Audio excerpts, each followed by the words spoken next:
ঐকমত্য কমিশনের নেতৃত্বে প্রায় 30টি মতো রাজনৈতিক দল বিভিন্ন মত এবং পথে আমরা যৌথভাবে এখন আলোচনা করছি এবং কয়েকটি বিষয়ে সেখানে মোটামুটিভাবে অগ্রাধিকার পাচ্ছে এবং অগ্রগতিও হয়েছে।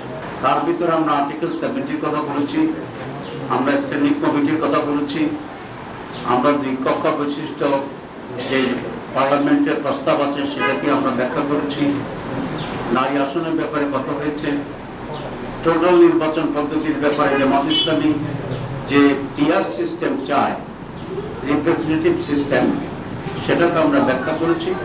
আমরা আরেকটি কথা বলেছি যে বাংলাদেশে আজকের পরিস্থিতির যে প্রধান কারণ সেটা হচ্ছে ভোটারবিহীন নির্বাচন, জবরদখলে নিয়ে।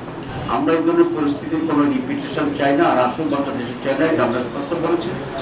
আমরা একটা ফেয়ার, ফ্রি, পার্টিসিপেটরি নির্বাচন চাই, যার মাধ্যমে দেশে একটা স্থিতিশীলতা আসবে এবং একটি সুস্থ রাজনীতি ফিরে আসবে।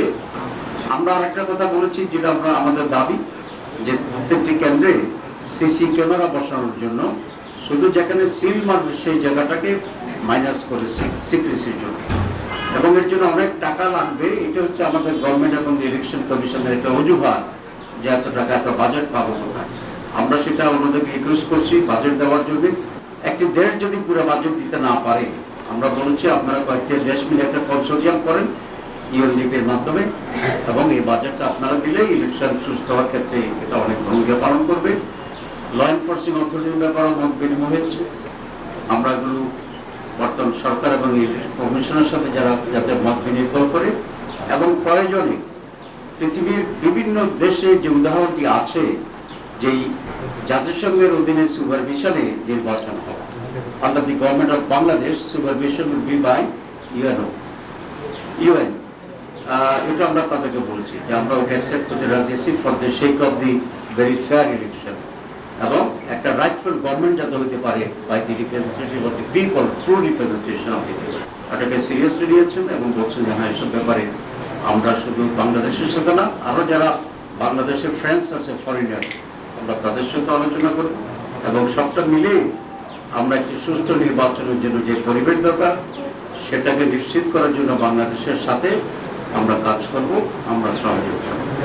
যে পিএন হচ্ছে সত্যিকার অর্থে জনপ্রভুত্বমূলক একটি সিস্টেম।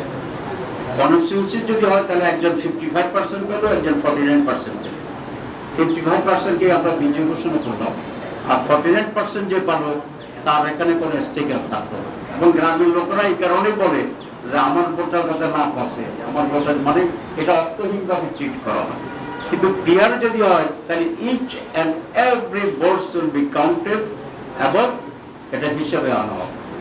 আমরা এই সমস্ত মৌলিক বিষয়ে যদি ঐকমত্য কমিশনে একমত হওয়া না যায়, তখন আমাদের প্রস্তাব হচ্ছে এগুলোকে গণভোটে দেওয়ার জন্য।